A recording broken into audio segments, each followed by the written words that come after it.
తాకి పాడేనే రాగాలు. ఈ నేల తల్లి పొట్ట సించుకొనొచ్చే పంటసేల మురిపాలు. మా గాని కురుల అంచు పచ్చంగా మారి మెరిసిపో అందాలు. ఆ కొండ కోనలల్ల పొద్దు బుడవంగా కదిలేనంట పాదాలు.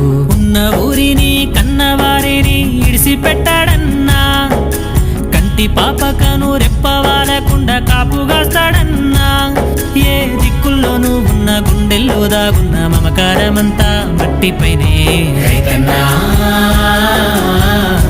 రాజు నీవేనన్నా, నీ చెమట సుక్కల బతుకే బుక్కెడు మెతుకులన్నా. ఓ రైతన్నా